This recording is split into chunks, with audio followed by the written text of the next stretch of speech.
가기 사는 증시 각도기. 안녕하세요, 증시 각도기 TV 시청자 여러분, 투자자 여러분, 독일말로 여러분, 10만 금융전사 여러분 모두 반갑습니다. 자, 1월 23일 화요일 한국 마감 시작하도록 하겠습니다. 네, 우리 함께하던 우리 파트너, 우리 크루 나침반이 가정 내에 있는 조사가 있어서 오늘 휴가를 가게 되었습니다. 그래서 오늘 하루 참석을 못하게 되었고요. 대신에 이제 내일 다시 컴백을 하게 됩니다. 그리고 오늘 중국 시장 내용이 좀 많았고, 그 다음에 이제 저희가 이제 새로운 세팅장에서, 제가 있는 아침 라이브라는 세팅장에서 하다 보니까 준비하느라고 좀 시간이 걸려서 좀 늦게 한국 마감 여러분 만나 뵙게 된 거 양해를 부탁드리겠습니다. 저 혼자 한다고 아우 재미없어 팍 끄지 마시고 얘는 이렇게 하네 라고 보시면 될 것 같아. 좀 어떨까 싶습니다. 정리가 좀 다르지 않을까 싶습니다. 물론 제가 아무래도 경력이 짧으니까 우리 나침반이 훨씬 더 잘할 겁니다. 자, 오늘 거래소는 0.58% 14.26포인트가 상승하면서 2478.61포인트로 마감이 되었고요. 코스닥은 0.05% 0.42포인트 상승을 하면서 840.11포인트로 마감을 했습니다. 가장 눈에 띄는 대목들은 은행 지주사들이 초강세를 보여주었다라는 점입니다. 네, KB금융, 금융지주사들 중에서 가장 큰 회사 중에 하나인 KB금융이 4.26%가 올랐고요. 신한지주는 4.98%나 올랐습니다. 이들 두 금융지주사 간의 시가총액 대결도 앞으로 주식을 바라보는데 재밌게 보실 한 토막이라는 사실을 한번 얘기해드리고 싶습니다. 그 사이에 무언가가 있지요. 이거는 나중에 모닝 여러분 브리핑 해드릴 때 그 녹음 안 되는 파일에서 제가 왜 이런 얘기를 했는지 말씀드리도록 하겠습니다. 개인적인 의견입니다. 네. 그리고 하나금융도 4.0% 올랐고요. 그 다음에 보험주들도 대체적으로 강세를 보여주었습니다. 하나생명이 무려 6%대나 올랐고 삼성생명도 꽤 높게 올랐습니다. 재밌는 것 중에 하나가 이제 과거에 그 금융회사들과 은행사들은 시가총액 상위에 상당히 많이 포진이 되어 있어요. 지금도 물론 많이 포진되어 있습니다만은 지금 12완에 포진된 게 한 개도 없죠. 그것도 참 재밌어요. 그래서 여러분 시가총액을 볼 때도 그 면면이 시가총액 변화들을 보실 필요가 있습니다. 저력을 가진 기업들은 시가총액 상위권에서 벗어나면 시간이 되면 다시 올라오는 경우가 굉장히 많습니다. 자동차도 그랬고요. 삼성전자를 제외하고 많은 기업들이 그런 흐름들을 겪었습니다. 대대적으로 최근에 변화했던 기업들 중에 하나는 어딘가요? 포스코였습니다. 네, 그런 거를 보는 것도 참 재밌는데요. 지금을 보면 과거 평균 대비로 은행주들은 시가총액 상위 종목에서 좀 많이 멀어졌죠. 그래서 한번 살펴봤어요. 어느 정도 되는지. 지금 말씀드렸던 KB가 15위였고요. 신한 17위, 카카오뱅크가 20위예요. 여기 은행이잖아요. 근데 아주 작은 신생 은행이거든요. 근데 얘네가 20위예요. 그거 재밌었고, 그다음 메리츠가 23위입니다. 하나금융이 24위, 삼성생명 25위, 우리금융 38위, 기업은행 40위로 은행은 1, 2위, 카카오뱅크는 조금 제외하고요. 본다면 1, 2위를 제외하고는 메리츠금융과 다른 뭐 생명회사들한테 순위를 조금 뺏기는 흐름들이 좀 나타나서 요것도 좀 재밌구나라는 생각을 하게 되었습니다. 왜 이렇게까지 얘기하느냐? 수익성과 지속성, 수익의 지속성 이런 측면에서 보면 은행들이 굉장히 경쟁력이 있거든요. 그런 측면에서 보면 과거 평균 대비 은행들이 많이 빠졌다. 금융지주사들이 그것도 앞으로 재미나게 볼 대목이다. 자, 그러면 여기서 무슨 생각을 하게 되죠? 왜 올랐느냐? 이유를 찾아봤어요. 왜 올랐지? 안 찾아지더라고요. 이거 우리 나침반 되게 어렵겠더라. 이거 아니 오르는 건 다 보이는데 왜 올랐는지가 안 보이는 거예요. 그래가지고 찾다 보니까 눈에 띄는 뉴스가 하나 있어서 그것을 하나 말씀드리도록 하겠습니다. 새마을금고가 사모펀드 운용사에게 발급했던 투자 확약서 건에 대해서도 투자를 시행하지 않기로 했다라는 뉴스가 있었습니다. 이게 뭐냐면 그래 너희 그 PF에 우리가 그 해줄게 하고 서류하고 도장 찍은 내용들에 대해서 안 할래 이렇게 된 겁니다. 근데 이게 안 하면 안 되는 거거든요. 왜냐하면 안 해도 되는 게 있고 안 하면 안 되는 게 있습니다. 안 해도 되는 거는 LOI라는 게 있고요. 그 다음 해야 되는 건 LOC라고 합니다. 근데 이번 건 확약권은 LOC예요. LOC가 뭐고 LOI가 뭔지 먼저 설명을 드릴게요. LOC는 Letter of Commitment라는 건데요. 투자금 규모나 수익 배분 등 투자 과정에서 발생할 수 있는 중요 사항을 투자자와 사업자가 사전에 약속하고 그 내용을 명시한 문서이다. 쉽게 말해 투자하겠다고 공식 선언을 하는 문서로 일정 기간 법적 효력을 지닌다라고 정리할 수 있겠습니다. 어떤 분이 정리해 준 걸 갖고 왔고요. LOI는 뭐냐면 Letter of Intent예요. 이거는 뭐냐면 쉽게 얘기하면 투자 의향서입니다. 한국말로. 알았어, 해줄게. 그러나 어떤 서류에 사인도 안 하죠.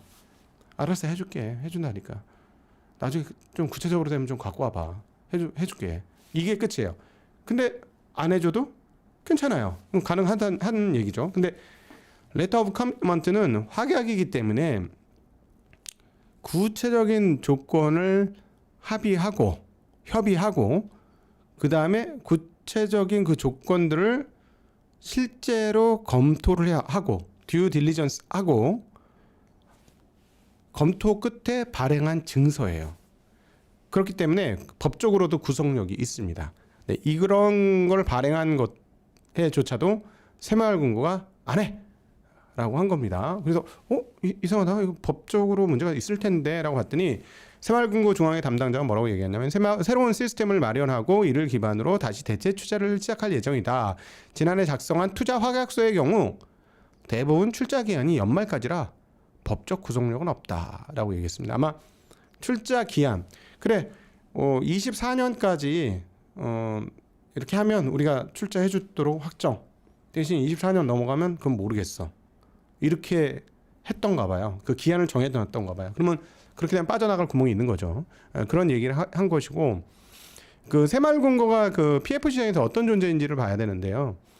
운용 규모가 총 그 2022년 기준 80조인데 대체 규모가 대체 투자 그러니까 부동산이나 이런 쪽에 투자한 걸 우리가 대체 투자라고 하는데 25조 안팎입니다. 그러니까 대체 투자 업계에서는 완전한 큰 손이죠. 자, 이렇게 되면 이제 PF 시장이 앞으로 굉장히 뭐 경색이 되던가 좀 파란이 일던가 할 가능성이 조금 있어 보입니다. 근데 이걸 가지고 그러면 은행주들이 올랐나? 라고 얘기하기는 좀 부족한 거예요. 제가 못 찾았어요. 그래서 찾은 건 딱 하나예요. 수급이었습니다. 수급이 들어왔는데요. 은행업종, 금융업종에 외국인과 기관의 동시 순매수가 오랜만에 있었습니다. 이것으로 인해서 가격이 많이 상승했다. 자, 그러면은 우리는 무슨 생각을 하게 되나요? 그렇죠. 우리 그 증시각도 TV에서 자주 말씀드리고 언급드렸던 투자 매력도는 금융주가 상당히 있다. 그리고 올해 그 총선 이후에 상당히 기대된다라는 말씀을 드렸던 이유는 그동안에는 이제 자사주 매입을 하고 소각을 하고 그다음에 또 배당도 꽤 많이 주고 막 이러려고 하니까 니는 뭐 하는 짓이야? 라고 이제 정부 개입이 있었잖아요. 근데 시간이 갈수록 아무래도 그 정부 개입에 대해서 조금씩 자유로워질 가능성이 있지 않습니까? 근데 이제 이쪽에서는 그 자사주 매입을 하고 소각하는 게 가장 지금 한국에 있는 모든 업종 중에서 가장 활발하게 이루어지고 있는 업종이에요. 그리고 주주 가치에 대한 것도 소위 말하는 거버넌스도 다른 곳에 비해서 상당히 좀 뭐랄까요 선진국 지향적이고 그런 상황이 있거든요 분명히. 그래서 외국인들을 투자한다면 먼저 투자할 대상 왜냐하면 싸지 거버넌스 괜찮지 실제로 자사주 매입 소각한 경력 있지 그리고 앞으로도 계속한다고 분명히 과거에 얘기했지 뭐 이런 것들을 따져보면 할 수 있는데요. 오늘은 그게 작동되었다라고 정도로 표현할 수 있을 것 같습니다. 오늘은 그 거래소 상승하는 데 있어서 외국인들 매수 수급이 상당히 중요했고 기관과 동시에 순매수 들어온 쪽은 대체적으로 나쁘지 않은 모습 보여주었습니다. 전기전자, 철강, 금속이 그 외국인과 기관의 동시 순매수가 들어왔는데요. 오늘 수급 상황들을 보면 코스피에서는 개인은 3,584억을 팔았고 외국인은 1,384억 매수 그리고 기관은 2,050억 매수입니다. 코스닥은요.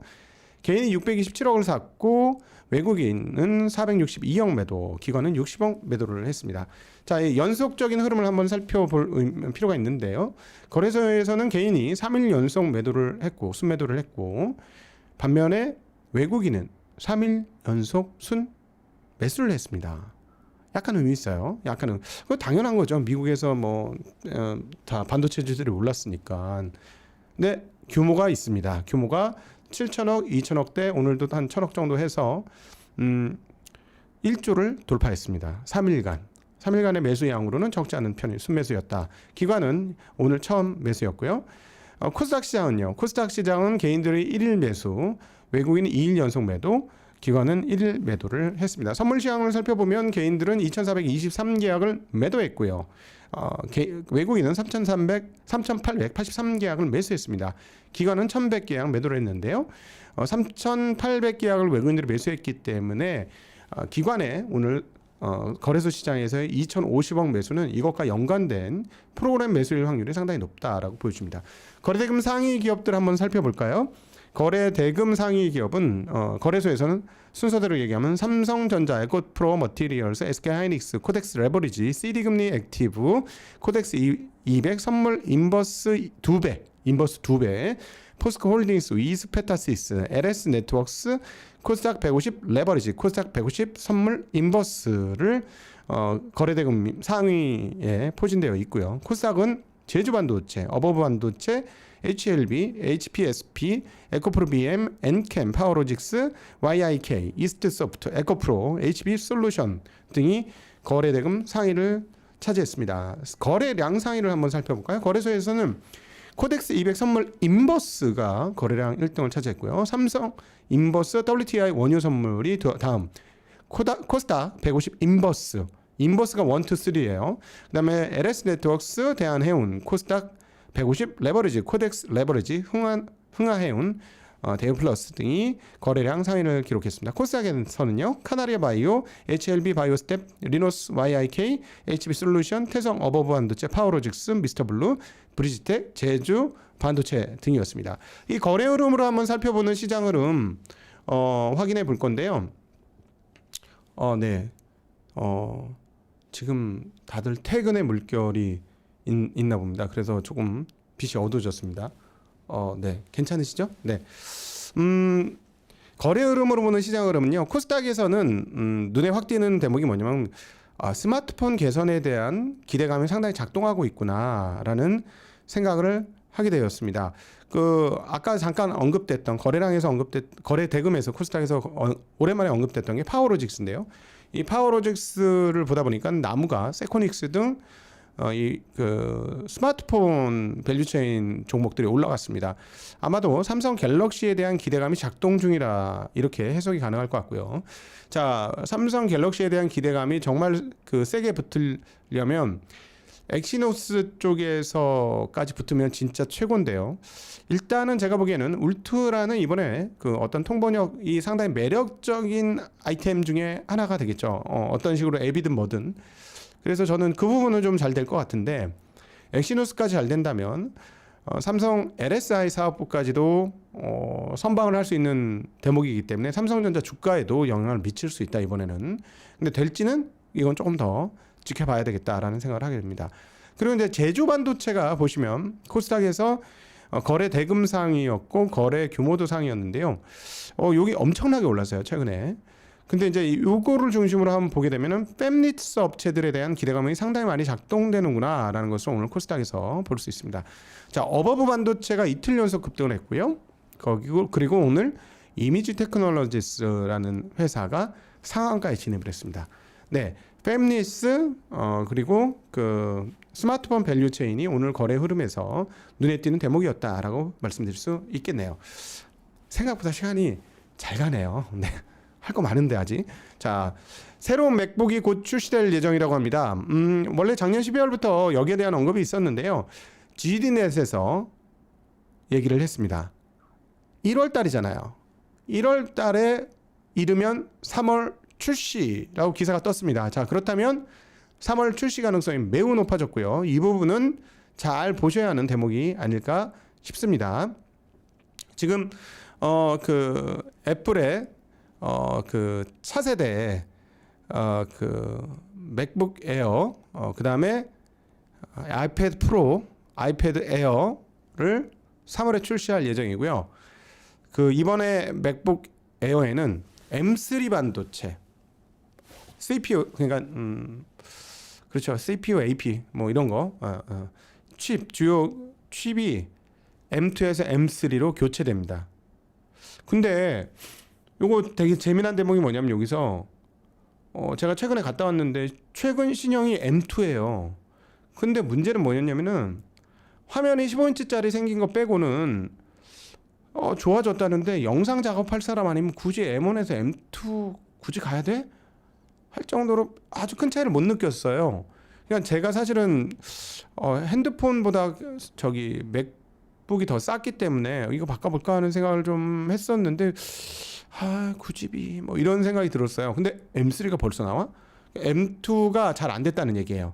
뭐냐면 그동안에 그 M1이 보여줬던 정말 파워풀하고도 토탈리한 성능 향상이 M2에는 그렇게 크게 나타나지 않았다라는 것이죠. 자, 그러니까 이것들을 인지를 했겠죠. 그러니까 M3가 나왔습니다. 자, 이번 M3는 한 단계 더 진보된 칩이기 때문에 바꿀 의향이 좀 많아질 수도 있어요. 근데 이제 여기와 관련된 재미난 뉴스가 여기 이제 15인치 스크린을 쓰고요. 그다음 13인치 스크린으로도 출시가 될 예정입니다.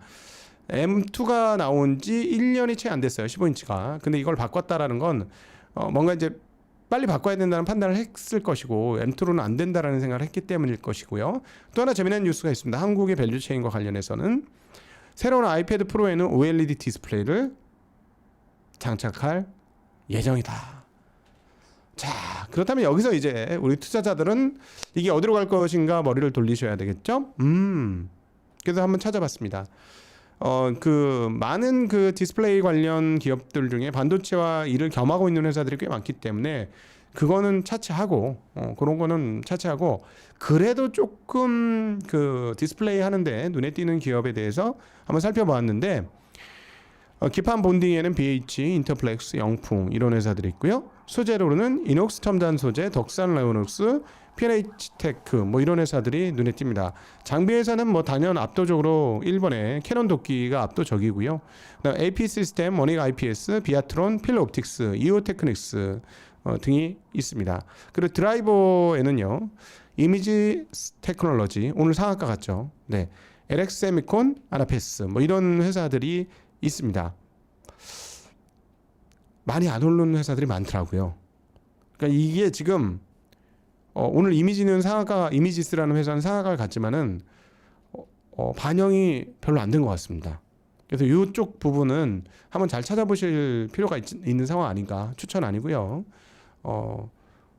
추천이라고 생각하시나 앞으로 30종목 정도를 더 얘기해서 여러분의 시야를 흐려놓겠습니다.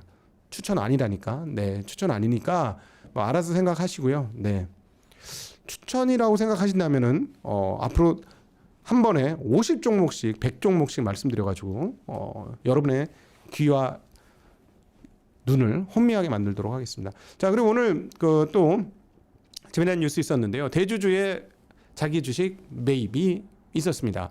바로 YG엔터인데요. YG엔터의 양현석 대주주가 자기 주식을 46만 1,940주, 굉장히 많은 양입니다. 무려 2.47%나 추가 매입을 했습니다. 와, 부동산 부자라더니 부동산 담보였나? 라고 했는데 알려진 바로는 부동산 담보가 아니라 대주주 주식 담보로 이걸 매입했다고 합니다. 근데 이제 참 재미난 게 최근에 JYP의 박진영 대표도 대주주 자기 매입 주식을 매입을 했잖아요. 얼마를 매수를 했냐면 6만 200주를 매수했습니다. 그래서 0.15% 매수를 했어요. 근데 이제 시가총액이 높으니까 YG보다는 그래서 지분율이 15.37%까지 올라갔는데요. 18일 날 보고를 했습니다. 이거 정식 그 공시가 18일 날 떠 있는데 다 사고 나서 18일 종가가 82,600원, 현재 84,400원 가량까지 제가 아까 확인하고 왔는데 약 50억 수준입니다. 그렇게 되면 50억 수준의 자사주 매입을 했고요. 근데 이제 약간에게 좀 가려지게 된 이유가 여기 사긴 샀는데 모건 스탠리가 여기다 갖다 때려버렸어요. 패대기를 쳐버려가지고 5.03%에서 3.99%로 1% 이상 비중을 좀 줄였습니다. 그래가지고 요게 이제 동시에 떠올라가지고 약간 퇴색이 되긴 했는데 어쨌든 굉장히 좋은 뉴스고요. 뭐 책임감의 의지도 있을 수 있고요. 이 돈이면 적은 돈이 아니잖아요. 근데 이번에 YG의 양현석은 물 좀 마실게요. YG의 양현석은 양현석이라고 죄송합니다. 저기 반말해서 저보다 아마 나이 많으실 텐데 우리 양현석 대주주께서는 더 많이 샀어요. 무려 200억 원 어치입니다. 시가총액도 훨씬 작잖아요. 굉장히 많이 사서 지분이 1.71%나 올랐습니다. 아까 박진영 대주주는 0.15% 증가했는데 이분은 1.71% 올라서 기존 지주율이 17.62%에서 19.33% 1.71% 아니군요. 죄송합니다. 2.47%를 샀어요. 2.47%나 샀습니다. 굉장히 많이 샀죠. 굉장히 많이 샀는데 실질적인 증가는 1.71% 증가가 되더라고요. 왜 그런가 봤더니 다른 그 임원들께서 주식을 좀 팔았어요. 이분은 아까 JYP 같은 경우는 뭐 모건 스탠리에서 매도를 해가지고 조금 발색이 됐는데 여기는 거기 계신 김지연 그 다음에 누구더라? 네, 한 분이 더 계신데 두 분이 김지연 이분은 별로 안 팔았고 다른 분이 황보경 이분이 4,400주나 팔았어요. 53,930원에 뭐 이거는 뭐 가격이 좀 높았을 때죠. 김지연 씨도 54,170원에 팔았습니다. 근데 재미난 게 이분이 그 우리 속된 표현으로 땡땡끼가 있네 이렇게 표현을 하는데 평균가가 주당 43,305원이에요. 42,300원에 꽤 많이 샀고요. 중간에 또 좀 샀고 또 44,500원에 또 많이 샀어요. 그래서 이분 제가 계산을 해보니까 재미났던 게 이 가격보다 42,000원보다 싸게 살 수 있었던 날은 거의 없어요. 17, 18일 이틀밖에 없는 거예요. 근데 절반 정도를 42,000원대 샀어. 그러니까 거의 저점에서 바닥을 긁어버렸습니다. 물론 이제 앞으로 어떻게 될지 모르니까 그걸 저점이라고 볼 수는 없지만 그래도 최근 한 일주일 한 달 사이 그러니까 뭐 하여튼 52주 보면은 최고 저점 부근에서 샀어요 주식을. 그게 되게 재밌는 대목이었다. 진짜 땡땡끼가 있네. 굉장히 싼 가격에 최근 기준으로 싼 가격에 매수를 했다. YG엔터는 여기에 대해서 가격 싼 거에 말고요. 매수한 거에 대해서 양현성 총괄 프로듀서는 이번 자사주 매입을 통해 주주 가치를 제고하는 한편 올해 준비하고 있는 사업과 회사의 성장에 대한 확고한 의지를 표명했다라고 밝혔습니다. 네. 자, 다음 소식은 2차 전지의 폭락세가 이어지는데요. 특별히 거래소에 신규 상장이 되었던 에코프로 머티리얼스의 연속적인 폭락이 나타나고 있습니다. 종가 기준으로 11.46%나 빠지면서 폭락을 했는데요. 종가가 저가라는 거죠. 근데 그것도 이틀 연속 종가가 저가예요. 그러면서 에코프로 비엔과 에코프로도 플러스에서 장중 플러스에서 마이너스 전환하면서 마감이 되었습니다. 근데 오늘 재미난 것은요. 2차 전지 전체 폭락세가 아니라 에코그룹과 그다음에 소재 주식들의 하락이 있었던 반면에 셀 업체들은 좀 달랐습니다. LG 에너지솔루션, 포스코홀딩스, SK이노베이션, 삼성 SDI는 반등에 성공하는 모습을 보여주었는데요. 이 부분도 수급에 상당히 기인하고 있다고 보여집니다. 앞서 수급에 대한 얘기를 쭉 총체적으로 해드렸는데요. 외국인 기관이 철강, 금속과 화학업종도 동시 순매수를 했습니다. 그래서 그 셀 업체들은 프로그램 매수나 이런 것들에 힘입어서 플러스에 성공을 했으나 프로그램에 어떻게 안 들어가게 된 업체들은 꽤나 오늘 어려움을 당한 상황이었다라고 볼 수 있는데 문제는 제가 보기에는 한국의 업체가 문제가 아니라 바로 테슬라가 문제입니다. 테슬라가 지난 4분기 실적 발표가 1월 24일로 정해져 있는데요. 시간이 20분이 넘었네요. 너무 오래 해서 죄송합니다. 하나 또 있는데 빨리 하겠습니다. 그 4분기 그 실적 발표가 1월 24일 돼 있는데 지금 예상 수익이 얼마냐면은 257억 달러의 이익을 내면서 주당 0.74달러를 주당 예상을 하고 있어요. 근데 이제 지난 분기에는 0.66달러를 찍었거든요. 지난 분기보다 늘었을 거라고 예상합니다. 왜냐하면 판매량이 늘었으니까 이익이 늘어나면서 주당 이익도 늘어났을 거야라는 생각을 하는데 지난 분기를 한번 돌이켜 보시면 지난 분기는 예상보다 좀 못했습니다. 0.73달러를 예상했는데 0.66이 나왔거든요. 주가 어땠나요? 그 전분기는요. 2분기는요. 그 0.91달러를 했습니다. 잘했죠. 지난 분기 0.66 했으니까 그 전에 굉장히 잘했습니다. 0.91달러를 했는데 예상은 0.82였어요.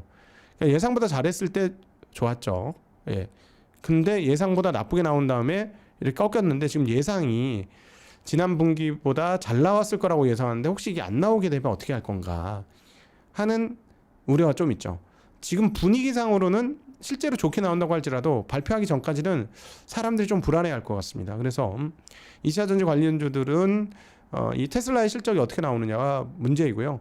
그러나 더 큰 문제는 2차전지 업체들의 실적 발표난이 더 큰 문제입니다. 제가 보기에는 이번에도 LNF에서 봤습니다만은 실적 발표 날마다 정말 둠데이가 될 거예요. 그래서 앞으로 이게 어떻게 되나가 참 문제고 걱정인 것 같습니다.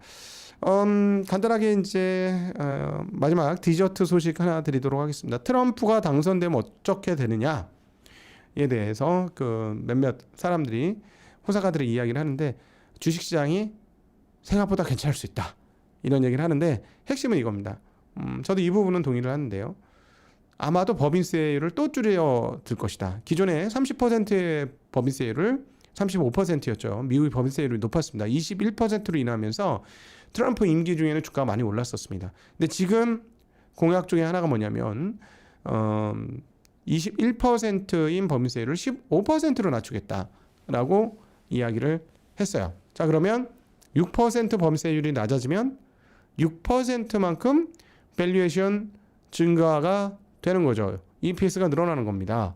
그러니까 그런 측면은 그렇게도 될 수 있다. 그래서 많은 분들이 이제 트럼프 될까봐 오돌오돌 떨고 계신 분이 있는데 미국 기업 중심으로 보면 이런 부분도 있다라는 것을 마지막 디저트로 말씀드리고 혼자서도 잘했나요? 그래도 재미가 없죠. 네, 우리 나침판이 역시 네, 한국 시장은 캡 따봉입니다. 자, 오늘 하루만 여러분 다른 음식 먹었다 네, 생각하시고 기름기 많은 짜장면 먹었다 생각하시고 내일 또 정찬이 여러분을 기다리고 있습니다. 내일을 기다려 주십시오. 오늘도 함께 해주셔서 진심으로 감사하고 행복한 저녁 되십시오. 안녕.